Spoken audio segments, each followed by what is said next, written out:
I get a call from the Queen of England who says, I invite you to decorate and do up my hall. So she called somebody. He was not an Englishman. He was a local, a native. She wanted him to do the Darbar Hall in her Osborne castle. His name was Ram Singh. He was just a carpenter to start with, who activated himself as an architect with no qualification per se, but he was invited.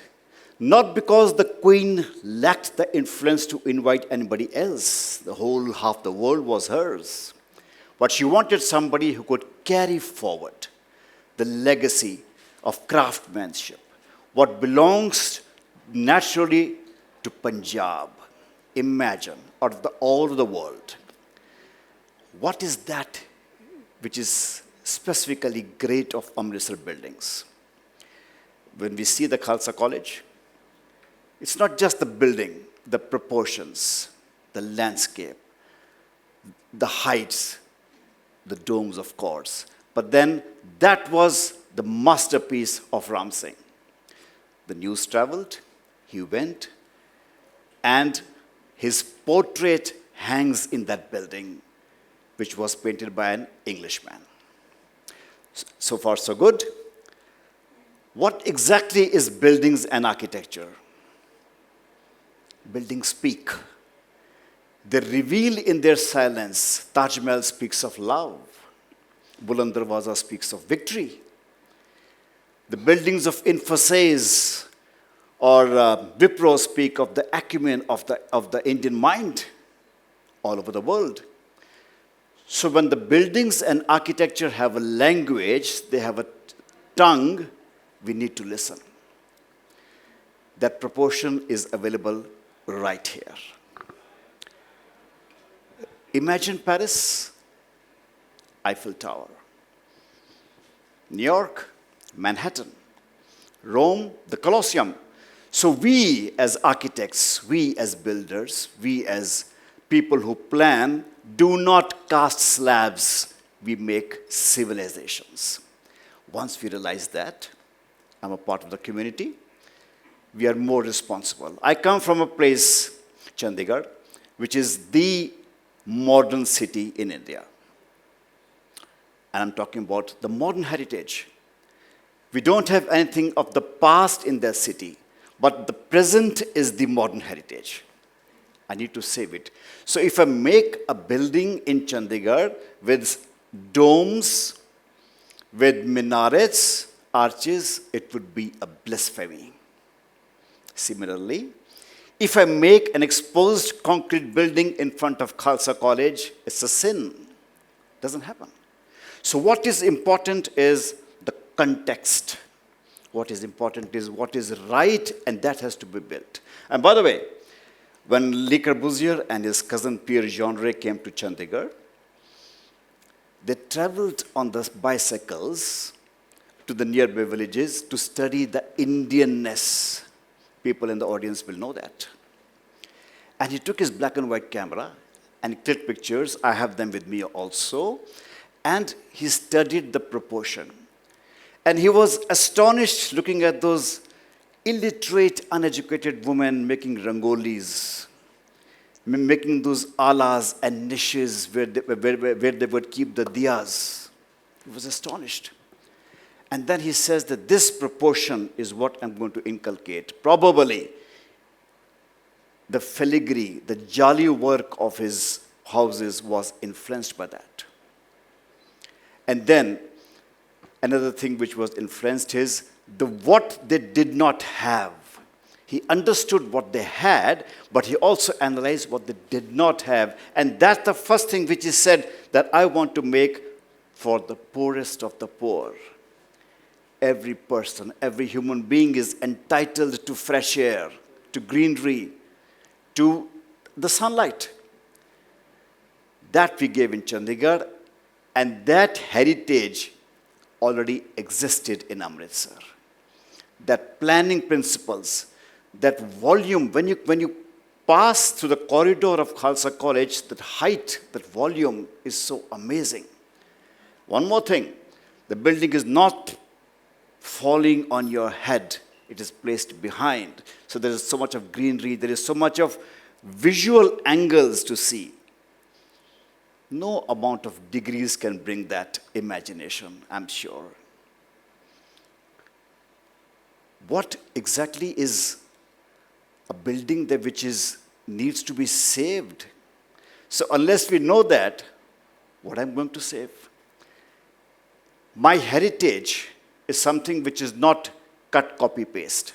What I'm going to tell my children, this is good, this is to be kept as it is. No, that doesn't happen. I must be educated. And then I must educate them what exactly is to be saved. What is heritage? Let us change the word old with heritage. So once they know that this is not an old building, it's a heritage building, that becomes more powerful. We need to save this architectural heritage as the jewels in your cupboard. Otherwise, we will go the way Delhi has gone. Destroyed 500 monuments and buildings because of apathy, ignorance. And I think the government will not do anything. Let the government not do anything. It is the people who has to do this. It is the masses who has to do this. Only once the European people realize that, just see those cities. We have a glass pyramid in front of 500 years old Louvre Museum. They did not touch the building. But that does not mean that they don't respect the modernism. They know what is to be required and where. They go hand in hand. Old and new embellish together. If you see the buildings in Rome, they preserve the buildings. It's there, but it doesn't stop. Buildings, the cities are an organism. They don't stop from growing. So it's happening, but we are preserving. Any city in the Europe you see, how they preserve their old culture, architecture.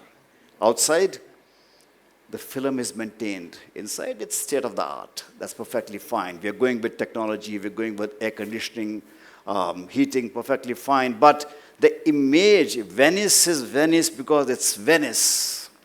It wouldn't be that if we had concrete buildings. And Chandigarh is Chandigarh because it is concrete.